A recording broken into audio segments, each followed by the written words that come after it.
नमस्कार दोस्तों। Safe fuel, avoid unnecessary gold buying, use public transport, travel less abroad. अगर prime minister suddenly Indians को ये सब बोलने लगे हैं तो समझ जाओ कि दुनिया नॉर्मल डायरेक्शन में नहीं जा रही। पीएम मोदी का हैदराबाद स्पीच सिर्फ एक स्पीच नहीं था, वो एक वार्निंग थी। वार्निंग किसके लिए? कि इंडिया को अब सेल्फ रिलायंट बनना ही पड़ेगा।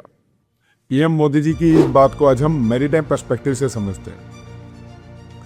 आज दुनिया का सबसे बड़ा जियोपॉलिटिकल फ्लैश पॉइंट है ईरान यूएस कॉन्फ्लिक्ट। और प्रॉब्लम सिर्फ वॉर नहीं है, वॉर तो रशिया और यूक्रेन का भी चल रहा है। जो असली प्रॉब्लम है, जो रियल प्रॉब्लम है, वो है अनसर्टेनिटी।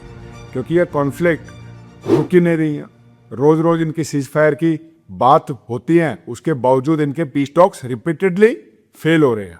7 बार फेल हो चुके हैं इनकी peace talks. Permanent solution continuously delay हो रहा है, और जितनी डिले बढ़ रही है उतना ही डीप ये ग्लोबल एनर्जी क्राइसिस होता जा रहा है। सबसे क्रिटिकल लोकेशन है आज की तारीख में स्ट्रेट ऑफ हॉर्मुज। ये दुनिया का एक एक्सट्रीमली इंपॉर्टेंट मैरीटाइम चौक पॉइंट है, जहां से nearly 20% of global oil trade और ह्यूज एलएनजी शिपमेंट्स पास करते हैं। और जब कोई कॉन्फ्लिक्ट इंटेंसिफाई होता है तो ऑयल प्राइसेस जंप करते हैं, शिप्स डिले होते हैं, फ्रेट रेट्स बढ़ जाते हैं, इंश्योरेंस प्रीमियम्स स्काई रॉकेट करते हैं। और कुछ रूट्स पर ऑलरेडी जो मैरीटाइम प्रीमियम है, वॉर रिस्क इंश्योरेंस प्रीमियम्स हैं, वो 1000% तक बढ़ गए। शिपिंग कंपनीज वेसल्स को रीराउट कर रही, टैंकर्स स्ट्रैंडेड हो रहे हैं स्ट्रेट ऑफ हॉर्मुज में, और ग्लोबल सप्लाई चेन्स डिस्टर्ब हो रही हैं। ये सब अभी हो रहा है, ऑलरेडी पिछले 2 महीने से हो रहा है, जब से लड़ाई चल रही थी। अब इंटरेस्टिंग बात यह है कि हर कंट्री अलग अलग तरीके से कोप कर रही है। यूरोप एनर्जी प्राइसेस और इन्फ्लेशन से स्ट्रगल कर रहा है। यूरोपियन कंट्रीज अब लोकल मैन्युफैक्चरिंग, रीजनल सप्लायर्स और एनर्जी की डाइवर्सिफिकेशन पर पूरा फोकस कर रही हैं, क्योंकि उन्हें समझ में आ गया कि इंपोर्टेड एनर्जी पर ओवर डिपेंडेंस डेंजरस है। साउथ एशियन कंट्रीज जैसे कि Sri Lanka, Bangladesh, Pakistan already fuel imports और वीक करेंसीज के प्रेशर को फेस कर रहे हैं। साउथ ईस्ट एशिया में इंडोनेशिया, फिलीपाइंस और दूसरे साउथ ईस्ट एशियन कंट्रीज की करेंसीज भी बहुत प्रेशर में आ गई है due to rising oil prices. Singapore जो दुनिया का बिगेस्ट टैंकर फ्यूल का हब है, वहाँ shipping fuel prices sharply increase हुए हैं। एशियन पोर्ट्स में जो कंजेशन बढ़ता जा रहा है और शिप्स रीराउट हो रहे हैं। बेसिकली पूरी दुनिया सर्वाइवल मोड में है।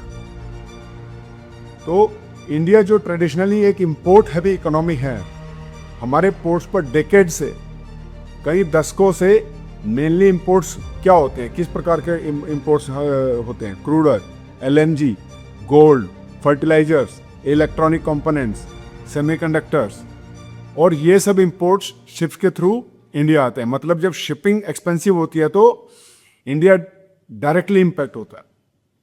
इंडिया अपनी ऑयल रिक्वायरमेंट का मोर देन 80% इंपोर्ट करता है, और जब ऑयल एक्सपेंसिव होता है तो इंडिया को ज़्यादा डॉलर स्पेंड करने पड़ते हैं, क्योंकि हम सब जो अपना फॉरेन बाय है वो सब हम डॉलर्स में करते हैं। फॉरेक्स रिजर्व्स प्रेशर में आते हैं, रुपी जो हमारा इंडियन रुपी है वो वीक होता है, और इंपोर्ट्स और ज़्यादा एक्सपेंसिव हो जाते हैं, इन्फ्लेशन बढ़ जाता है।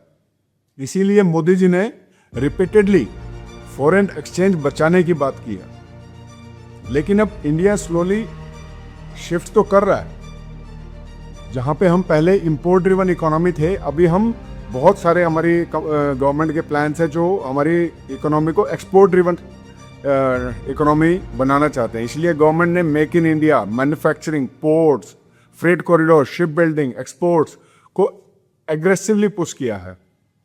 गोल तो हमारा बहुत सिंपल है कि इंडिया सिर्फ बायर नहीं, ग्लोबल सप्लायर बनना चाहता है, दुनिया को सप्लाई करना चाहता है।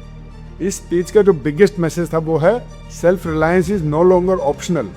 आज की दुनिया में एनर्जी सिक्योरिटी, मैरीटाइम सिक्योरिटी और इकोनॉमिक सिक्योरिटी सब इंटरकनेक्टेड है। अगर शिपिंग लाइन्स डिस्टर्ब हो जाएं तो ऑयल प्राइसेस एक्सप्लोड हो जाते हैं, और ये डॉलर प्रेशर इंक्रीज हो जाए तो इंपोर्ट डिपेंडेंट कंट्रीज बहुत ज़्यादा सफ़र करती हैं। इसीलिए इंडिया अब लोकल मैन्युफैक्चरिंग की बात करता है। रिन्यूएबल एनर्जी की बात कर रहा है, एक्सपोर्ट्स की बात कर रहा है, ईवीज को अडॉप्ट करने की बात कर रहा है और डिसिप्लिन कंजप्शन पर फोकस कर रहा है। शायद मोदी जी का जो हैदराबाद स्पीच सिर्फ इकोनॉमिक एडवाइस नहीं था, शायद वो इंडिया को फ्यूचर के लिए मेंटली प्रिपेयर कर रहे, क्योंकि नेक्स्ट डेकेड में उन्हीं कंट्रीज का बोलबाला होगा जो सेल्फ रिलायंट होंगी। अब एक इंटरेस्टिंग पॉइंट समझते हैं, पीएम मोदी जी ने स्पेसिफिकली गोल्ड बाइंग को रिड्यूस करने की बात क्यों की?